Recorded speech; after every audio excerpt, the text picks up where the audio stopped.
Ekonomi ini sekarang seperti apa? Karena Bang Radit tadi barusan bilang bahwa bisnis media itu marginnya kan besar. Nah, ada nggak sih potensi untuk anak-anak muda ini yang sekarang tuh mau bermain? Kan rajanya attention ekonomi ya Bang Radit. Saya kenal dari nonton Malam Minggu Miko. Segala macem. Satu-satunya film Indonesia yang saya tonton cuma filmnya Bang Radit waktu itu Marmut Merah Jambu kalau nggak salah. Siap. Bukunya yang buku satu-satunya non fiksi yang gue punya juga buku Bang Radit. Manusia Setengah Salmon tuh gue punya di rumah. Jadi gimana caranya untuk menang di attention ekonomi ini? Lucunya adalah dengan gak usah menangin menang kalah sih menurut gua. Modal terbesar seorang komedian itu adalah kejujuran dia dalam menceritakan keresahannya dia.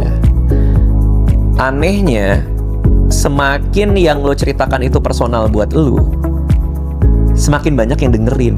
Itu anehnya seni, bro. Semakin itu buat lo nih, keresahan pribadi lo, makin luas yang dengerin. Malam Minggu Miko itu kan cerita gua gak dapet cewek. Gue jadiin tentang si Miko yang tiap malam minggu ngedate gagal mulu. Tapi itu kegelisahan gue. Oke.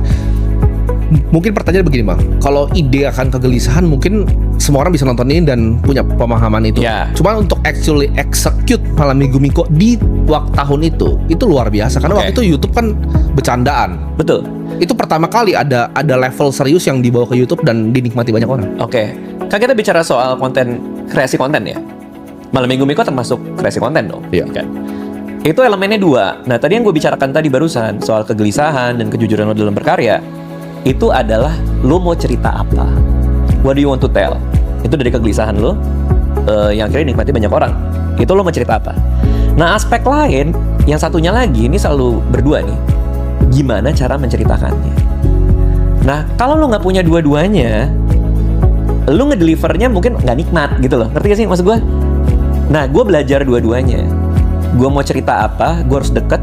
Kalau katanya siapa, Josh Carlin kalau nggak salah, to do comedy itu kayak main poker. You have to keep it close to your heart. Lo keluarin kartu lo satu-satu. Keep it close to your heart. Hati lo apa, lo keluarin hati lo. Hati lo, keluarin hati lo.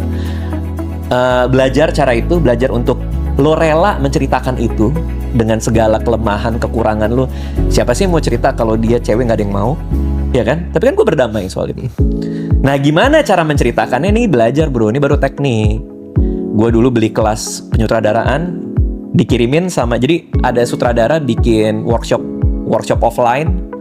Gue lihat dia bikin workshop offline, ternyata dia jual rekamannya juga garing bro. Cuman kamera satu, dia ngajar, tau gak orang ngajar Haji Mumpung direkam. Nah itu dijual sama dia jutaan tuh. Nggak ada tuh edit sini-sini, nggak ada, cuma dia taruh gini doang. Nah gue beli dari dia, pakai Google Drive dikirim. Gue belajar dari situ, gue ngedirect tuh kayak gini-gini segala macam. Karena gue pengen punya dua aspek itu. Cara menceritakannya gue bagus, artinya renyah, orang nikmatin sampai habis, itu kan cara bercerita. Dan gue isi dengan hati gue menceritakan apa gitu.